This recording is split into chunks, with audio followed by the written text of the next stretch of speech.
Pierre, vous avez mené l'enquête sur les produits qui nous aident à mieux supporter le soleil et la chaleur. Ils sont bien plus chers en France que chez nos voisins. Oui, alors ces différences, elles sont très importantes.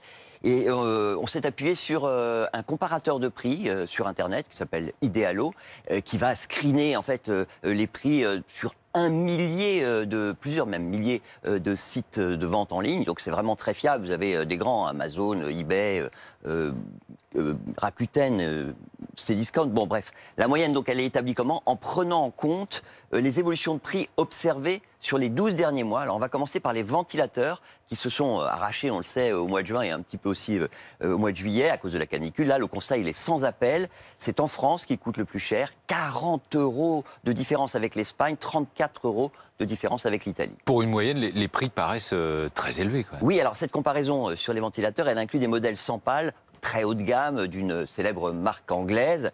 Donc ce sont là des ventilateurs très chers qui vont faire monter la moyenne. Mais sachez bien que si vous voulez par exemple acheter un climatiseur, eh bien la différence elle est encore plus sensible. En moyenne, eh bien il coûte en France 275 € de plus qu'en Italie. La France à nouveau détient le record et c'est pire encore avec un troisième produit, les piscines. On parle des piscines amovibles bien sûr.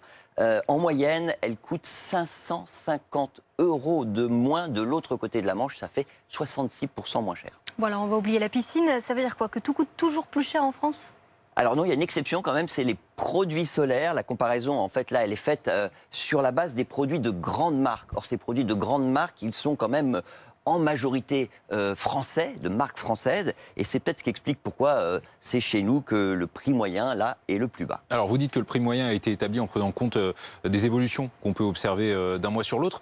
Les prix varient à ce point? Ah oui, énormément. Et contrairement d'ailleurs à ce que beaucoup pensent, c'est pas en hiver qu'on va faire les bonnes affaires sur les produits comme cela, très très estivaux. Le meilleur moment, pour les acheter, c'est juin ou juillet. Alors on sait pourquoi ces produits coûtent dans l'ensemble beaucoup plus cher? Alors, on sait que c'est pas lié à la TVA, parce que vous avez 19% en Allemagne, 22% en Italie, on peut pas dire qu'il y a des grosses différences. Peut-être que c'est lié plutôt à la concurrence, au niveau de vie. Il faut quand même se souvenir que, par exemple, l'Italie est loin d'être sortie de la crise.